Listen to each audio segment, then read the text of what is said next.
Welcome to the BartenderHQ.com podcast with me, your host, David Eden-Sangwell, and him, Sam Bolton, that's his name. Hello, Sam. Hello. All right, pal. I've only been doing it for, a year now with you? Yeah, it's been a while, though, hasn't it? You've been off gallivanting around Japan and mucking about in the Jewellery Quarter. So tell us, how is the Vanguard going? The Vanguard is going really, really well. We had our first official weekend. You're open! We're open, and Woo. Customers are coming in and buying drinks and having a good time. That's all cool, isn't it? And actually, you're in the Vanguard as we speak, so I might even chuck this up as a video so you can give us a little tour if you want. Turns out the easiest way of getting me free time is to just phone me when I open a. Now I have somewhere to go and not have other people around me. Yeah, absolutely. So it's Sunday night. You're closed at the minute, right? Yeah, we're closed for this afternoon. So we were open Thursday for our friends and family evening. Mm-hmm. Then we opened Friday to the public and Saturday night to the public to see how it went, and it went phenomenal. I couldn't have asked for a better opening weekend. Lots of improvements to be had. Equipment that we now know we need, certain bits on the back bar that were overlooked and we need to buy, so we've got a good platform to go forward now. Excellent stuff. And so just give people a little bit of an overview of the venue, because obviously we've chatted about it once, I think, in the past, and sort of talked about what you were planning to do. You know, there may be things that have changed since then. I can't exactly remember what we mentioned, but I know it was mead and modern cocktails. Has that come through?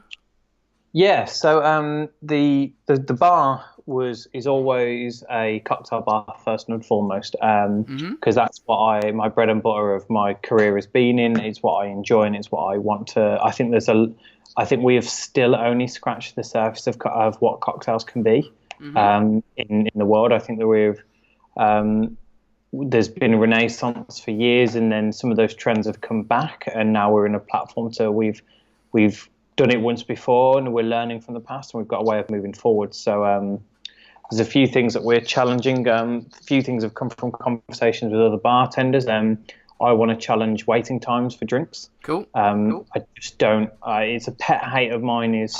I know how long a cocktail takes to make, and I hate sitting and waiting for it.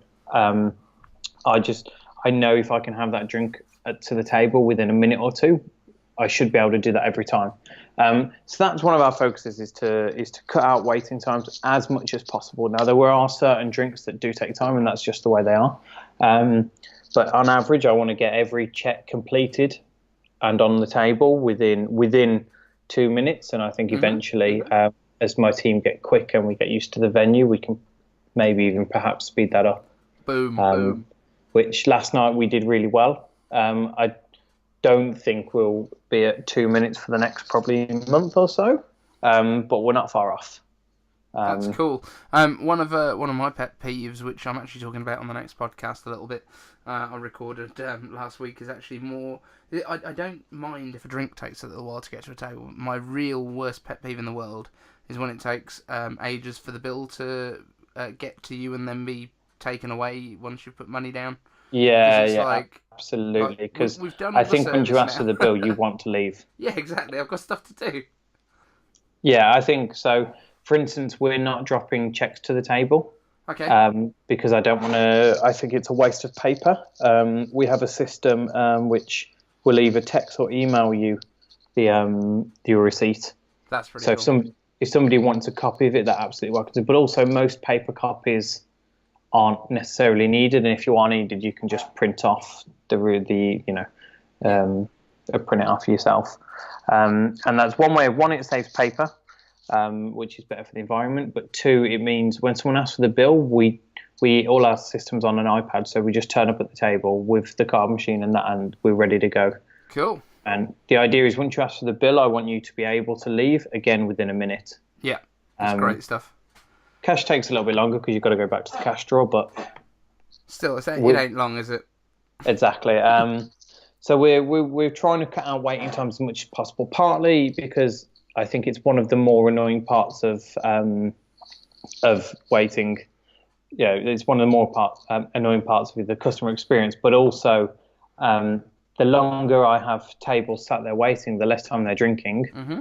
And if people are finished and happy and they want to go, then I want to get another table in to replace them. It's a small venue, and turning over tables is how we will make the business a success. Yeah. So during our peak times, I don't want to be turning people away. I want to be, cutting out those waiting times. I think it was actually something I learned from Fridays, where I can't remember the exact times, but they'd managed to get the average time of a two-top into something mental like 40 minutes. Yeah, I remember. Well, we worked at the same Fridays together, didn't we, for a while? And I think, and they were just like two tops. I can't remember, we used to call it turn and burn sections. Turn and burn. Just your two top sections. It's like, that is a great concept to have, because people had a great meal and it doesn't take up their entire night. Yeah. If people want to sit in here for the entire night and have a great time, I still want that. But I want them to have that option to be in and out. Cool. So tell me as well then, right? What's been your most popular drink on the menu? What's the one and is it something that surprised you, or is there something else that surprised you that you're like, well, I didn't think that was going to be a massive hit? Yeah, it has. And in fact, give me a second. I'll grab my menu and I'll read you the description. Yeah, you can tell these are new drinks. Still having to check your own menu. No. I'll read you the description because Cool. I didn't think this was going to sound. So the drink is called My Neighbor Totoro. Mm-hmm. And it is a homage to our trip to Japan that I recently took that we haven't actually discussed yet. Yeah. But we'll probably save that one for a next podcast, because sure. Japan's drinking culture is probably a whole... There's probably enough to cover in this one for you. You've just opened a bar. So it's called My Neighbor Totoro, based after a Studio Ghibli film by a man called Hayao Miyazaki of the same name, which is based on two young girls whose mother's dying. Okay. And during that time, while their mom's in hospital, they find these spirits. One of them, which is called Totoro, who's a forest spirit, and he helps them grieve and move on. And then eventually, there's a very kind of ambiguous ending. Some people say that the mother dies, some people don't. It's not a full ending, but it's a fantastic film. And if you haven't seen it, I think it was one of the first anime films to win an Oscar or an Academy or something. It was a fantastic film, and it kind of put anime on the map. Yeah. So just to be clear, Studio Ghibli's not the mucky stuff, is it? No. Studio Ghibli is an anime cool studio artist. Just to save some of the listeners out there like me that probably don't really know a lot about this stuff. But yeah, I didn't know much about it. So the drink description is My Neighbor Totoro. It has cantaloupe melon, yuzu, nihonshu, and fizz are the listed ingredients. Now, people will notice that, first of all, I haven't actually said what alcohol is in there. Yeah, I've said there's one no brands mentioned. There's no brands, and the reason I've done that is because I want to take away that perception that people get where they assume they're not going to like something. Mm-hmm. So I've taken off all base spirits on all the drinks. Now, if somebody asks, there is absolutely no pretension. We will tell them straight away what's in it and how it's made, if somebody wants to know. However, so far in the first weekend, I found that nobody asked. And cool. One of the ingredients in that is called Nihonshu. Yes, it is. Which is most likely no one's going to know what that word is. Your beard is noisy, by the way. Yeah. Anyone that's listening to this, all that sound is coming from Sam's beard rubbing against the microphone. Okay, I've moved it now. It's good voice. These headphones. So it's called Nihonshu, and Nihonshu is literally the translation word for sake. So sake in Japanese means alcohol, which anything is sake. Whiskey is sake. Wine is sake. Okay. What we know as sake is actually called Nihonshu, which means Japanese alcohol or native alcohol, which they know as sake. Yeah, which is like rice wine, yes? Yeah, we just kind of took that one word and rolled with it when it's not actually the correct word for it. Okay. But I've written Nihonshu on the menu not because I want to show off that I know what it means, but more so I didn't want to write sake because I think people might be put off by sake, but with the other ingredients I thought Nihonshu, and literally no one has asked what the word means. They just bought the drink anyway. Well, then nobody wants to admit they don't know what it is. Well, yeah, exactly. So the drink is a twist on a Midori sour. using Midori, a Japanese yuzu soshu, which I bought back from Japan, lemon juice, egg white, and sparkling sake. Fantastic drink. Not something I thought would be our bestseller, but it is by far been our bestseller. It is also in probably one of the most prime locations on the menu. It's the third drink on the menu. So that could be a player in it. I don't know how much some people read into menu placements. Is this a menu that you can play around with a bit, so you can move it down for a night and see what difference it makes? Absolutely, definitely. Yeah. I'm really interested in that kind of psychology and how these things play out. But yeah, I think everything is sold fairly well on the menu. Cool. But yeah, so that's been our best-selling drink. Probably closely followed by our banana colada, which is a pineapple, coconut, banana, kaffir lime leaf, and soy milk.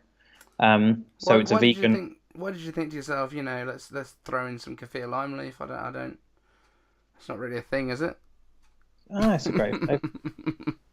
But that's been the second best-selling drink, but that does come served in a full pineapple, cooled up pineapple. So that may have something to do with it as well. Sweet.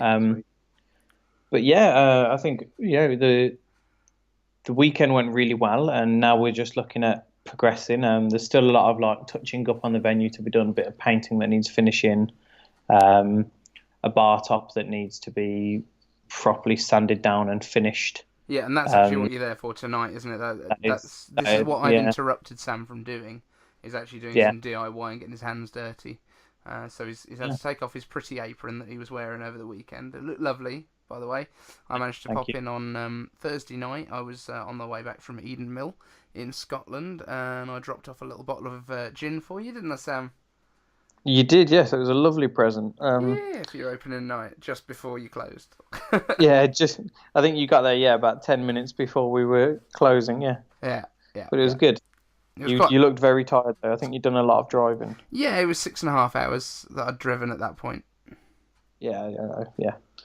Rather you than me. Yeah, absolutely. Especially since you can't drive. Yeah, exactly. It'd be an issue. But yeah. I actually blended a gin specifically for Sam, called the Vanguard gin, with some kaffir lime leaf in there. If you didn't understand, by the way, when I was having a dig about kaffir in his banana colada, that's purely because Sam created a kaffir lime leaf liqueur, which I don't know how much we've actually gone into that on the podcast. Have we, Sam? I know we've probably we've mentioned it, but I don't think we've actually talked about how you went about from the start, sort of creating a liqueur. Maybe we should mention that at some point. I think that can be another podcast in its own as well, then. Yeah, absolutely. We're just filling up. We'll talk about the Boudier Wizard Awards and go into detail on it. Yeah, absolutely. That's the Boudier Wizard Awards. Sorry, you broke up a little bit then. So I just thought I'd fill the gap in. So we should absolutely do that. There we go. Hey, there we go. That's much better. Apologies for the audio here, guys. He's borrowing someone's Wi-Fi that he can get on at the bar, so that's all cool. So anything else you want to sort of mention about the bar, or actually, I tell you what we'll do is this week, instead of you mentioning your at the Vermouth Ambassador stuff, which you all know anyway if you listen to this podcast, where can they find the Vanguard online so they can have a look at some of the drinks you're doing? They can find us at Vanguard Bar JQ on Facebook and Twitter. On Facebook and Instagram. I think it's actually just Vanguard Bar. There's no JQ in there.